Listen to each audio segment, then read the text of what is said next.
Bank টেকো NASA Nazrul Sheikh হাসিনার প্রভাব কাটিয়ে 10,000 কোটি টাকা গ্রাস।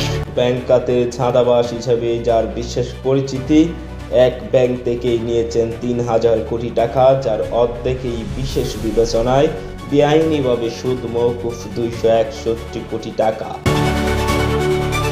রাজনৈতিক প্রভাব কাটিয়ে ব্যাংক খাত থেকে নামে বেনামে 10,000 কোটি টাকার বেশি ঋণ নিয়েছেন নাসা গ্রুপের কর্ণধার নজরুল ইসলাম মজুমদার। এর মধ্যে খেলাপি ঋণ হয়ে গেছে 5,000 কোটি টাকা, বাকি ঋণও খেলাপি হওয়ার পথে। বাংলাদেশ ব্যাংক ও বিভিন্ন ব্যাংকের প্রতিবেদনে উঠে এসেছে এইসব চাঞ্চল্যকর তথ্য।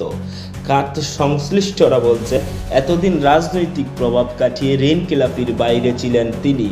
এবার আর শেষ রক্ষা হলো না, এই প্রথমবার তাকে ঋণ খেলাপির তালিকায় দেখা যাচ্ছে। তাদের মতে, ভারতে পালিয়ে যাওয়া সাবেক প্রধানমন্ত্রী শেখ হাসিনার সঙ্গে তার বেশ ঘনিষ্ঠতা ছিল, সেটিকে পুঁজি করে ব্যাংক খাতে এইসব অপকর্ম করেন নজরুল ইসলাম মজুমদার।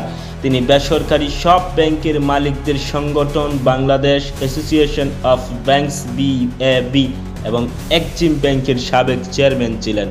প্রাপ্ত তথ্য মতে নাসা গ্রুপ ও তার স্বার্থ সংশ্লিষ্ট বিভিন্ন প্রতিষ্ঠানের নামে 22টি ব্যাংক ও একটি আর্থিক প্রতিষ্ঠান থেকে 10,300 কোটি টাকা ঋণ নিয়েছেন নজরুল ইসলাম মজুমদার। এর মধ্যে শুধু ইসলামী ব্যাংক থেকেই বের করা হয় 3,000 কোটি টাকা। ইতিমধ্যে এই ঋণের একটি অংশ খেলাপি হয়ে গেছে। এছাড়া সোশ্যাল ইসলামী ব্যাংক থেকে নিয়েছেন 1,200 কোটি টাকা। এর মধ্যে মহাখালী শাখা থেকে আফসার রিসুটের নামে 480 কোটি টাকা, মেয়ে আনিকার নামে 210 কোটি এবং বনানী শাখা থেকে 500 কোটি টাকা নিয়েছেন নজরুল ইসলাম মজুমদার। সোশ্যাল ইসলামী ব্যাংকের পুরো টাকাই শেষ দাফের মন্দমান খেলাপি হয়ে গেছে। এছাড়া গ্লোবাল ইসলামী ব্যাংক থেকে নিয়েছেন 265 কোটি টাকা। এর একটা অংশ বেনামি ঋণ। এই টাকা পুনঃতফসিল করে নিয়মিত দেখাচ্ছে। ন্যাশনাল ব্যাংকের গুলশান শাখা থেকে 1,961 কোটি টাকার ঋণ নিয়েছেন নজরুল ইসলাম মজুমদার। এসব ঋণ নাসা গ্রুপ ও স্বার্থ সংশ্লিষ্ট 6টি প্রতিষ্ঠানের নামে বের করা হয়।